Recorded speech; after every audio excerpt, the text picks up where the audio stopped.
Want to feel confident in Spanish conversations? Forget grammar drills and vocab lists. The secret is to master small talk. That's what makes conversations flow. Once you understand the principles behind it, confidence naturally follows. And I know, small talk sounds trivial, right?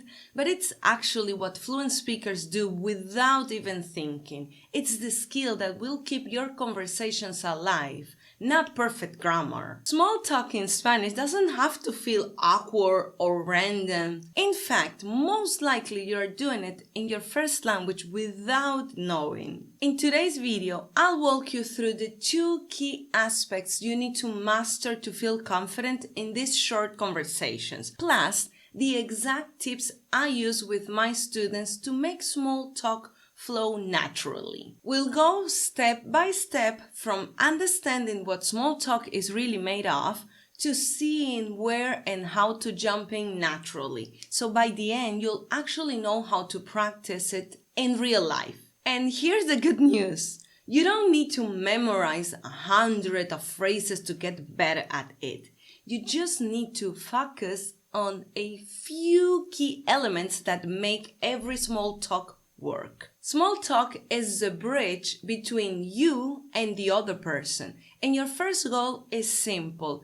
Get to know at least one thing about them. Let's picture it. You walk into a cafe and someone's humming along to the music playing in the background. Or maybe you are at a park and someone's dog keeps running toward you. Those moments might seem random, but they are actually open doors for small talk. People don't just communicate with words.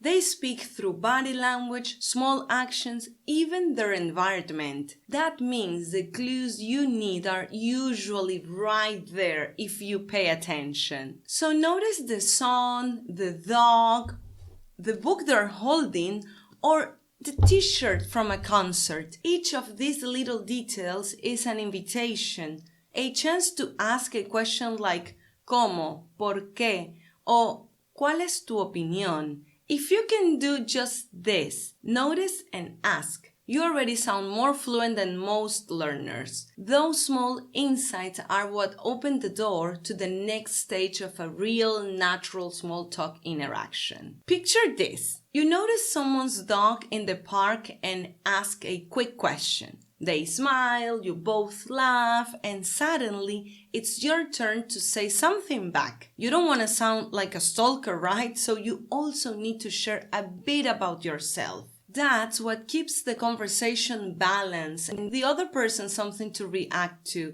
It lets them do step 1, collect information about you, and keeps the small talk flowing naturally. Now, this is usually where people get stuck and think, oh, but what should I say, Gabriela? Here's the key. Be explicit about the information you share. You don't want to make the other person guess what you mean. For example, if you say, oh, cool hat. I like hats, but they're too hot for me. You're not just giving a compliment. You're adding a little piece of you. That extra detail gives the other person something to pick up on and respond to. When you've been observant, you already have hints about what you might have in common. Music, pets, travel, food, anything.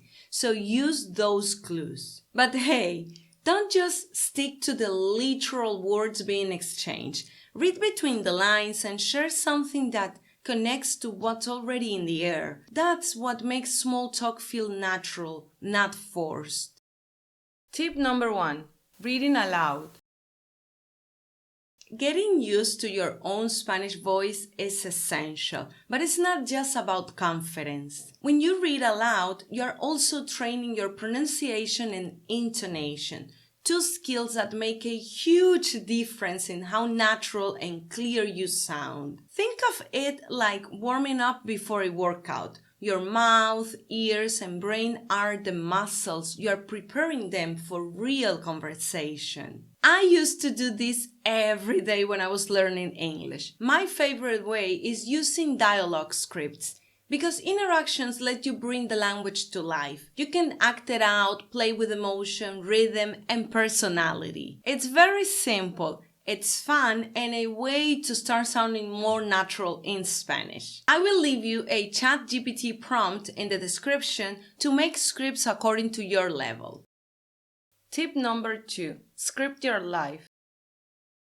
Think about how often you talk about yourself in daily life. Your background, hobbies, or what you did over the weekend. You already know these stories in English. Now you're just giving them a Spanish version. But hey, when I say script your life, I don't mean memorize a speech. I mean pick a few key points about yourself that you can actually talk about naturally. Why does this matter? Because it helps you find and practice the vocabulary you actually need. Words for your profession, your interest, your personality. You build kind of a small bank of Spanish that feels personal and familiar, and that gives you a sense of control. That feeling of control becomes your safe zone in conversations, and the more you use it, the more confident you get, and the bigger it gets.